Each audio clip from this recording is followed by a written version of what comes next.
This week's episode is going to be a little bit different. Typically, it's me, Suzanne, and Emily from Leading Veterinary Teams talking all things veterinary leadership. Sometimes it's just us, other times we have guests. In this episode, the tables are turned and we're the guests. We were invited by Emily, the owner of Love.HuVet, a really awesome vet tech-led brand, to talk about navigating difficult conversations. This conversation was so good, we went way over time and therefore decided to split this episode into two parts. In this first part, we talk all about who we are, the importance of handling difficult conversations, and how to identify that a conversation is about to be challenging. We also dive into the role of emotional intelligence and how that plays into having these difficult conversations. In part two, we will be talking all about where and when these conversations should happen, strategies for constructive dialogue, steps to take after the conversation, and then you'll hear some personal stories of when difficult conversations led to positive outcomes. We hope you enjoy this one, as it was such a fun conversation and one we feel is incredibly important to have. Hey guys, I'm just getting our guest on for tonight. Instagram will work with me. Hello. Oh, Hey. Hello guys. Welcome. Hello. Thanks for being here. Much appreciated. Of course. Thanks for having us. Of course. All right, awesome. It looks like people are joining. I can't believe two work that easily. Normally it takes like at least 10 minutes. Maybe 5.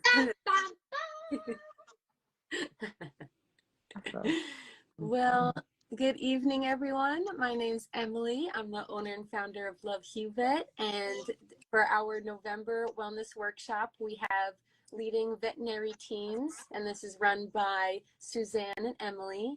So Emily and Suzanne, could you give us a brief introduction about yourselves and your role in VetMed? Yeah, sure. I'm Suzanne. I will try to be brief. I don't do brief very well, but I will try.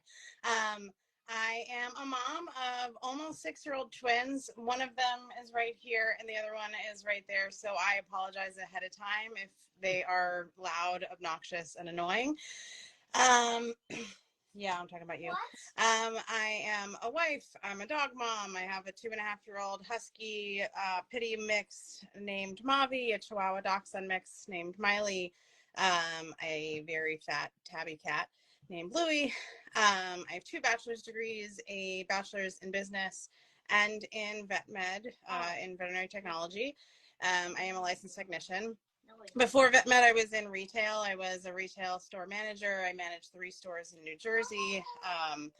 And then when I got into veterinary medicine, I worked primarily in oncology for probably about 5.5 years. And then in the last handful of years, I've been in various leadership roles, from corporate leadership to hospital manager, most recently director of operations for a startup company.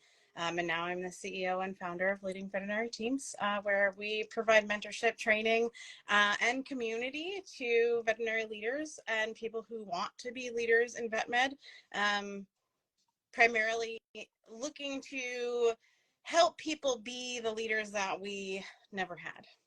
What? Love that. Thank you. Thank you so much for that and for being here. And your history is awesome. That's great. Emily, you want to share? Yeah, so my name is Emily. I am the co-founder of LVT.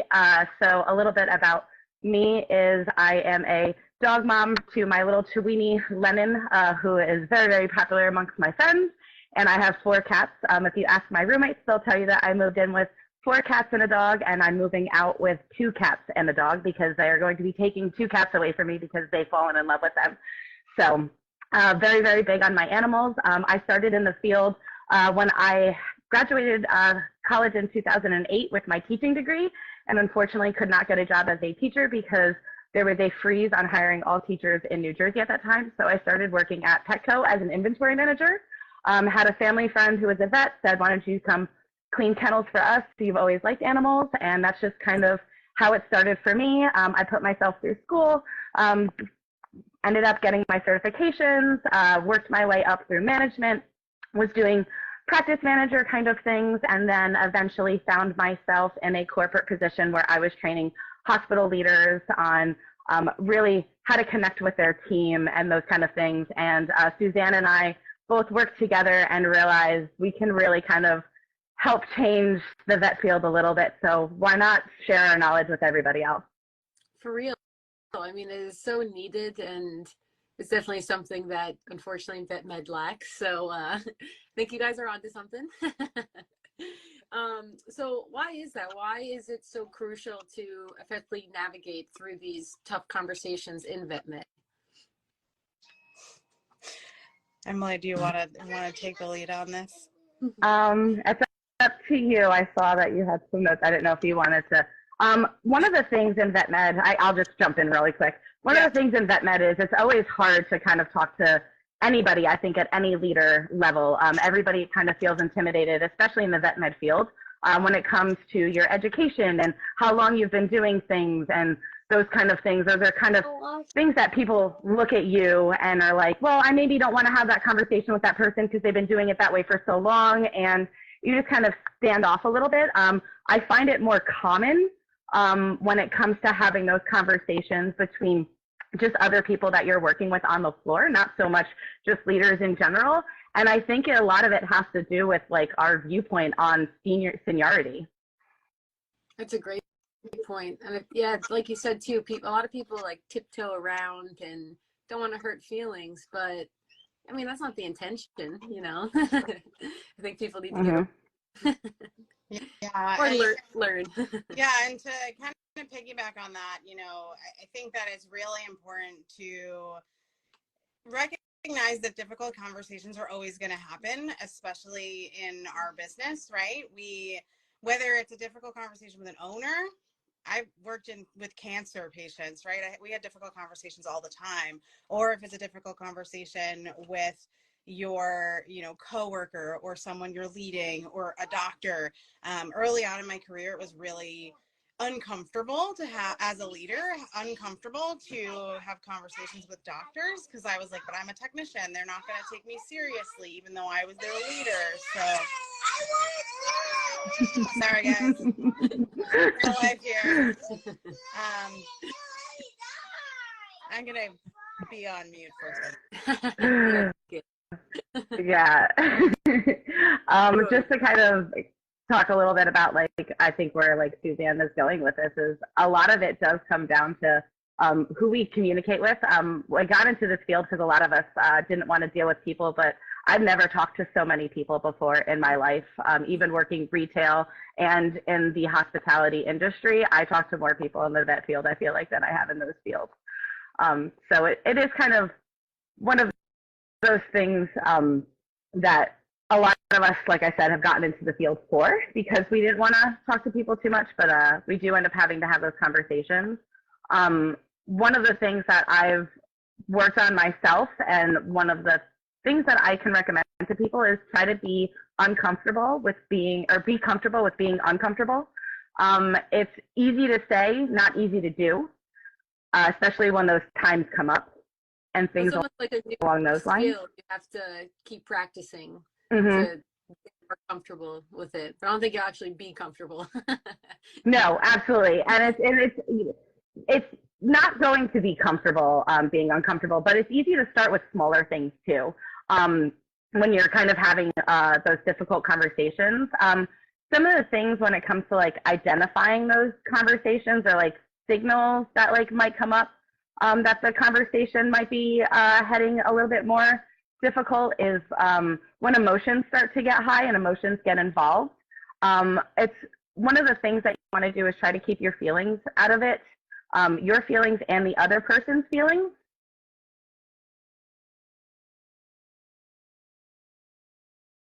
Especially being in the vet field, we are very passionate people.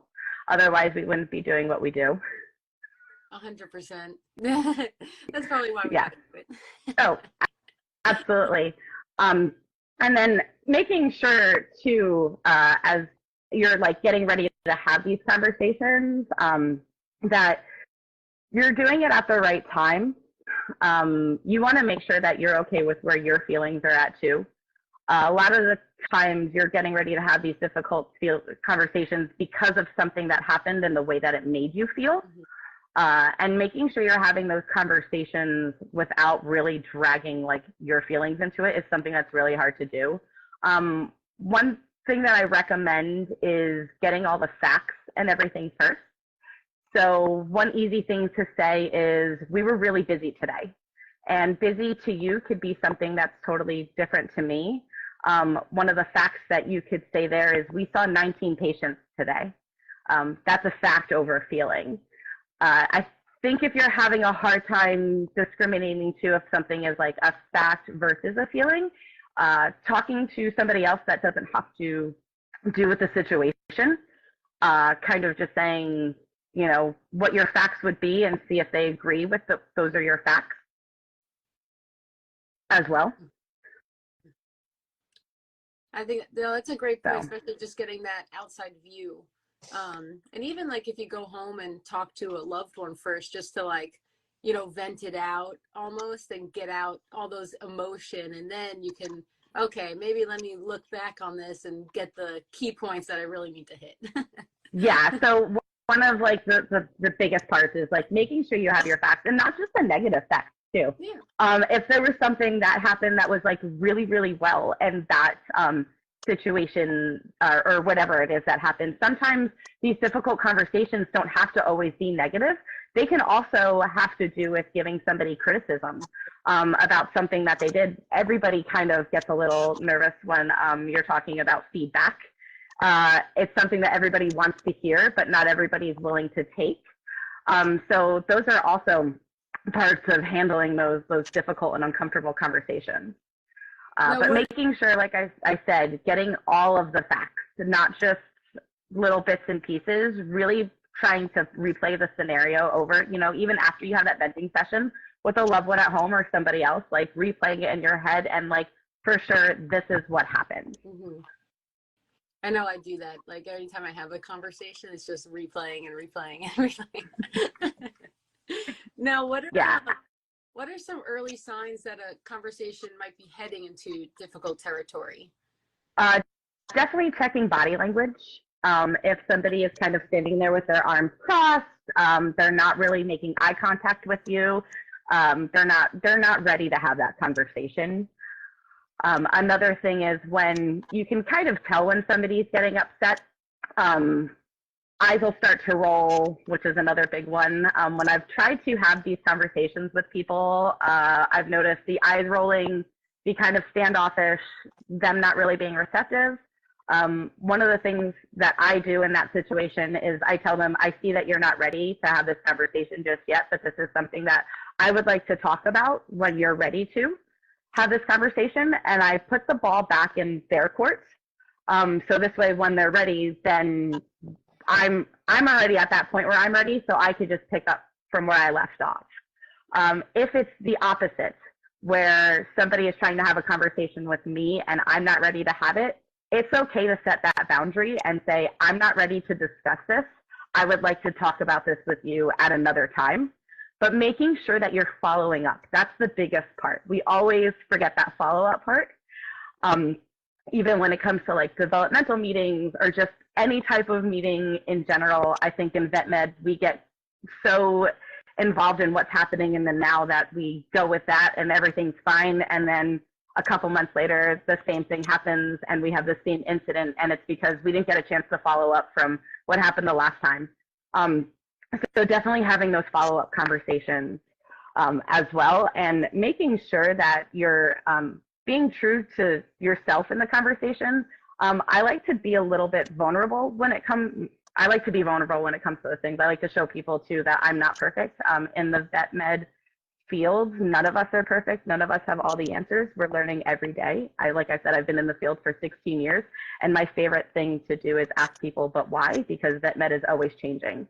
So it's not me asking because I think you're doing it wrong. It's because I want to know more. And being able to flip that mindset and helping like my team and stuff like that more was able to help them flip their mind when it came to having conversations. as to them really wanting to know why things happened, as opposed to this has happened, this is how I feel about it, and that's it. I don't want to know anything else. That's such a good point, because and I love the part where you said like letting someone know, like you want to talk to them, but saying it's okay, it's not right now, is not a good time, because maybe like it may feel like an ambush to some people, or that type of person is just such a introvert. I mean, vet med is full of introverts, so maybe they're just not that type of person that can deal with it. Like they need to analyze it and prepare, research maybe, I don't know, but I love that point. Like, hey, like I'd really like to talk to you about XYZ. Can we revisit this when you have time or something? And I love that. Yeah. You bring up a really great point too, because you said that not everybody is, people are introverted, right? So we're not always ready for conversation. I think it's also good to point out that sometimes these difficult, challenging conversations are not always negative, right? We always assume that challenging conversations are negative, but for some people, any conversation is challenging, right? Like if you are a true introvert, you don't want to talk to people. And you're like like if I'm your leader and I come to you as an introvert, no matter what, you're already shut down. You think that something's wrong. It's negative. You're like, oh my God, I have to talk to her. Hi, And so I've worked with people that like that, and you really have to work through it with them. Like they really have to feel safe with you in order for them to be able to have a conversation with you. I worked with one gentleman who it didn't matter. It could be the best conversation. It could be me like, hey, I want to chat with you about some really great things. He would turn bright red, completely shut down, could not like formulate sentences. And I'm like, I'm going to say, Joe, you're okay. Like everything's okay. He really challenged me to truly dig deep and learn what it means to have psychologically safe teams, because I was like, dude, I'm saying good things. But for some people, it's super challenging for them to take any kind of feedback or to have any kind of conversation for whatever reason that they've experienced. They automatically go to, oh my God, this is a terrifying situation. Well, especially like it's so good that mental health is becoming so relevant now, and not even just mental health, like maybe even like mental challenges. What do you consider like ADHD, ADD? Maybe you have you may be autistic. Like that's becoming more aware, and people are becoming more what's the word? Like they're able to speak about it, or at least let their employers know. Employers are hiring people like that, not discriminating against them. So I mean, it's such a melting pot of people in this field, like. And like you said, it's not even just the difficult conversations, but just talking could be the difficult thing of it. Exactly. So Emily, with your expertise in facilitating crucial conversation workshops, what are some key preparation steps before entering a challenging dialogue? One of the first things that you'll want to do is kind of state your end game. Let the other person know what you want to accomplish from this conversation that you're about to have. It kind of goes back to what we were just talking about. Like, if I'm going to have a conversation with you and I want to talk about X, Y, Z, and this is what I want to accomplish at the end of it, that person that I'm getting ready to talk to is going to go, oh, okay, cool. We're going to talk about this and we're going to come up with a solution kind of thing. And I know for me personally, because I'm not so much introverted, but I've had a very hard time having conversations with people. It took me a really long time to get to where I'm at. It did not happen overnight. But I will say, once I was able to start stating what my intent was, it was definitely a lot easier to have these conversations and be able to talk with people and get to a final end game and a result, and not just an argument, which was great. And I've said it a million times, but make sure you're getting facts over feelings and trying not to get the other person's feelings involved, which is super hard to do, including your feelings. So one of the things that I have practiced myself is I will take a situation that has happened, process my feelings, and then think of what exactly happened to make me feel that way. So what were the exact events that happened that made me feel that way? And those were where my facts were coming from. Now, Suzanne, how do you approach these conversations, especially considering the importance of nonverbal cues? Yeah, so I think that it's really important to make sure that you are not having these conversations in front of other people. Making Yes. sure to tell people, even good conversations, honestly, I think it pick and choose. It really depends on what it is. And it's also really important that you know your people, because honestly, some people really enjoy, oh, you want that one? Okay, cool. Sorry, I'm like dual screening here and my kid. Anyway, so some people really enjoy the like big over the top, tell everyone I'm amazing, and some people would rather die, Throw right? in a hole, yeah.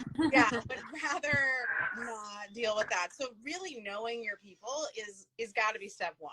Step two is making sure that in the appropriate situations, right? If it is a true crucial, a true difficult conversation, we have to have a performance conversation. We have to have a conversation that may be leading to termination at some point. Those types of conversations, do not have them in front of anyone.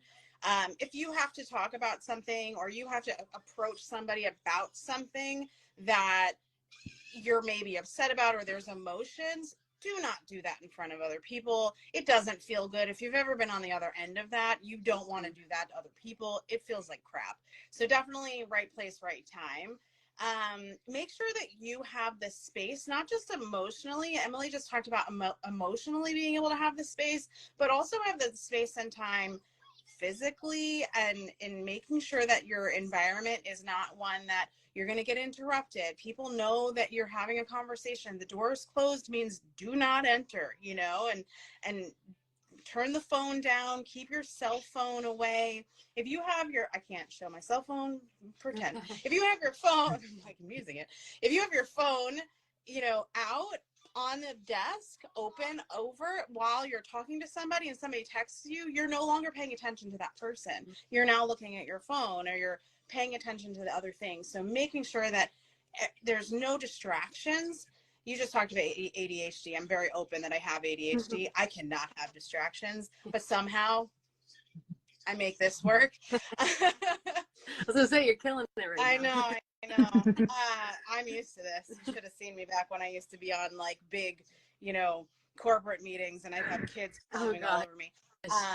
But maintaining an open body language. So Amy Cuddy is famous. I don't know if you guys know of Amy Cuddy, but she's got a TED Talk all about power posing. About power posing, and she talks about before going into difficult conversations, you need to open up your body and put your hands on your hips like Superwoman and stand there really, really strong. Take a deep breath and be like, I got this. You could also do the starfish, put all of your limbs out. Making your body open makes you available. It also kind of just gets that adrenaline rushing and gets you ready to have the conversation. Once you're in that conversation, maintaining eye contact. Now, like not weird eye contact. You don't want to be like this staring at the person because that's uncomfortable. My favorite is if the person is standing, you're standing. If the person is sitting, you're sitting. If they're sitting and you're standing, that person now feels like you are talking at them. Also, paying attention to your I talk with my hands, but paying attention to what you're doing with your hands. If you're standing, this is called steepling. So if you're sitting and your hands are like this is a power move. So that tells people that you're like trying to be powerful. Never point your finger at anyone. That's a really big one. At Disney, you'll get fired if you point your finger. Even if you're pointing in a direction, you always point with two fingers. So like little things like that. There's so much to do with body language. You can't see me, but if I'm talking to a crowd of people or a group of people or even one person, if I'm talking to a client, my hands are in my pockets. I always have my thumbs out Thumbs mean that you're open, thumbs out, thumbs in mean that you're closed off. It's such a small little thing, but if I have my hands completely in my pockets, it's like this unconscious reminder, like thumbs out. I don't know how to remind yourself that, but I'm like, thumbs out. You know, I like to, you gotta like thumbs up, thumbs out. We're happy, right? Like always have your body language open. And Emily just said, Hey, it's, that's mine. oh, she saw her bracelet. If the person you're talking to is closed off, if they're like this, if they're you know, body is turned the opposite direction, if there's a desk between you, all of these things are things to take note of. It tells you how they are feeling and handling the situation. It also tells them a lot about how you're feeling and handling the situation. And lastly, one of the big things for me is facial expressions. So when you're listening to that person, don't be rolling your eyes like Emily said just a few minutes ago. Don't be rolling your eyes like you know, you can also, even that, like I'm listening to you, yep, sure, right? Like that doesn't tell you that I care about what you're saying at all, right? So you want to make sure that you're not seeming aggressive or dismissive. You want to listen with intent. You want to give the person your utmost attention. And most of the time, if the person is ready to receive the conversation, most of the time, if you're open and you have that open body language, they will. There's I can't remember, and I didn't write it down to talk about it, but there's like mirroring, almost, I think it's what it's called, where people will actually mirror both your emotion and what you're doing. So if you're open, they'll become more open. If you're calm, they'll become more calm. I talk a lot about being a thermometer or being a thermostat. So you're getting like all of it right now. Yeah. So if you are a thermometer, what do? Right? Your temperature raises and goes up and down with wherever you are in the room. If you're a thermostat, you are creating the temperature for that room. You're setting that temperature. So I always go into these conversations thinking, do I want to go into a room that's at 100 degrees, right? Everybody's pissed off about Sally who didn't pay her bill. Do I want to walk into that room and be pissed off with them and go right to 100 with them? Or do I want to walk into that room a cool 72 or 68, depending on your preference? And do I want to then set that tone for that room? And almost always that room that's at 100 degrees will start to come down because of that person that is coming in cool, calm, and collected. Most recently, I started working with a doctor that I used to work with, again, part-time, just to help out. And she even said, she's like, Suzanne, you're so calm. And I was like, yeah, because why am I going to get upset? I'm walking in here, cool 72, nothing's going to bother me. Because I'm not here to be a thermometer. We know what thermometers do in vet hospitals. Yeah. I love that analogy. That's great. So how does emotional intelligence play into handling these conversations? And could you share an example of that? So emotional intelligence is a huge passion of mine. It's, I think, personally, learning about emotional intelligence has been such a game changer for myself, both personally and professionally. For anyone who doesn't know what emotional intelligence is, essentially it allows you to understand and manage your own emotions while being able to then empathize with others. So understanding how and why our emotions influence our behavior allows you to make better decisions, more intelligent decisions, and identify opportunities that allow you to be a better leader, right? Again, with family, at home, at work, understanding what triggers me, understanding what affects me and makes me emotional. We're emotional beings. So what brings me to that thermometer? We're going back to my analogy, right? What brings me to 100 degrees? Understanding what does that and putting things into place to recognize it as it's happening, to stop it, knowing when I have to take a break, knowing when it's time to step away. That's all emotional intelligence. So there's 4 parts of emotional intelligence. Self-awareness. So when you are more self-aware, like I just said, self-management, when you're able to then, once you know those things, now you're able to manage those things. Needs assessment is more about what is around you, what other people need, what you need in order to manage those things. And then common sense, which is really hard to teach people because it means different things to different people. But honestly, you know, becoming more self-aware, I think the best example that I can give personally, and Emily, I'm sure you have your own experience there too, but back, I don't know why I always tell this story because I feel like it doesn't make me look like a good person, but back way before I was ever in vet med, I was a really terrible customer. I went to McDonald's and I ordered apple pies. I don't know. I haven't been to McDonald's in a really long time, and I don't know if the apple pies are still 2 for $1, but back then they were. And I ordered them. She rang me up. I gave her my dollar, and then she turned around and said, "Oh, we're out of apple pies. Do you want a cookie?" And I exploded. This is not somebody with emotional intelligence. I totally exploded. I was like, what the F are you talking about? Why? I was cursing at her, this poor young girl at the back, at the other side of the counter. Like, in hindsight, right? I'm like, why did I get so upset, first of all, over, I mean, the apple pies are good, but like, really? You know? And so I had a friend pull me aside and say, if that's how you're going to act, I can't, because I was with a bunch of friends. She was like, if that's how you're going to act in public, I can't be in public with you. And I really, like, I was like, oh my God. Yeah, I don't know how, I honestly, to this day, it was such a influential moment in my life because had I not trusted her, also she was my manager and friend. We became very good friends. But it wasn't that she can't, like, 'cause she knew how I worked. It wasn't like that at work.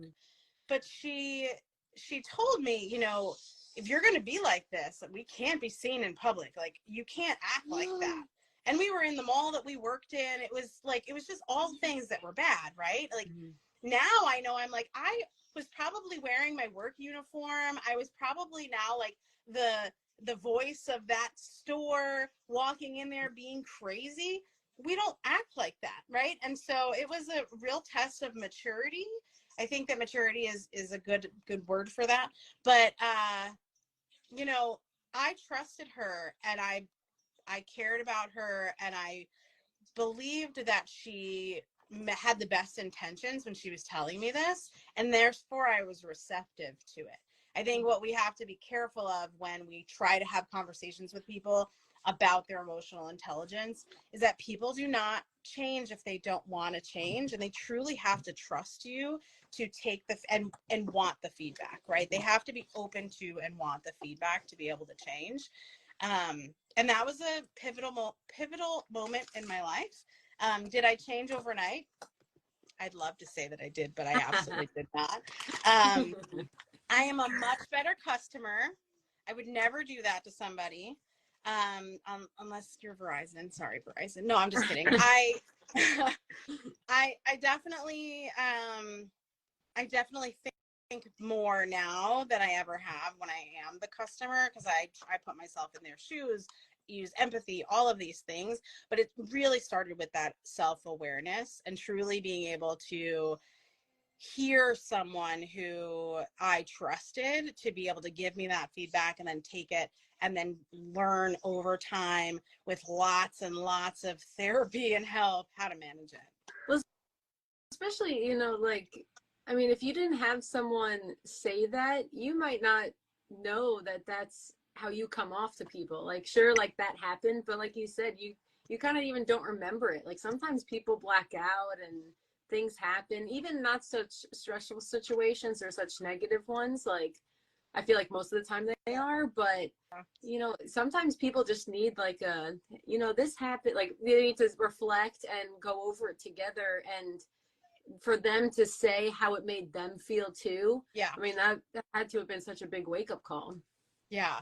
Yeah. And I mean, in hindsight, I was like, I really had to sit down and think, like, why did that upset me so much? Like, there was a lot to unpack there. There's a lot to unpack there. But I mean, but at the end of the day, you know, it truly is. It was emotional intelligence, and learning about emotional intelligence brought me back to that. Hey, what are you doing? It's not touchscreen. Brought me back to that, and how to communicate with people. And I mean, when the words emotional intelligence came into my repertoire, like came in front of my face, was many years after that. So I had been working on something that I didn't have a name for years. And now I like totally understand that being aware of my surroundings, being aware of where I am, what I'm wearing, who I'm with, totally changes how I act. If I work for a company and I'm wearing anything that has their name on it, I might get really angry, but I'm like, okay. Hold it back. Because you are their face, right? For that person. And that could totally change that one customer or one client's view on that company, because you become their face. And it's just like, so I won't wear this shirt and curse. Thank you. I was gonna say, like, especially with social media now too, like you got to be really careful, especially if you're wearing another person or another company's if you're wearing a company's merchandise. You know? You just make them look a certain way. Yeah, it goes way beyond you, for sure. Mm-hmm. Now, what are your guys' thoughts on the best time and place to have these conversations, like whether it be good or bad, and how does the setting impact the outcome? I mean, I mentioned before privacy. I think that I don't. So when I was thinking about this question, I immediately say never have difficult conversations about yourself, because you just never know, and it protects you and it protects the other person by having an unbiased third party. Sure. And then I think about me as the employee being in that conversation, and I think that it really depends. Well, there you have it. And we gave you a sneak peek of how the conversation starts in part 2. We hope to see you back in a week when we share part 2 of this conversation. If you can't wait and want to hear the rest right now, we get it. Head over to love.huvet on Instagram. That is love.huvet on Instagram. Scroll down just a little bit and you'll see the almost 80-minute full conversation. See you here in a week for part 2 if you do wait for the rest.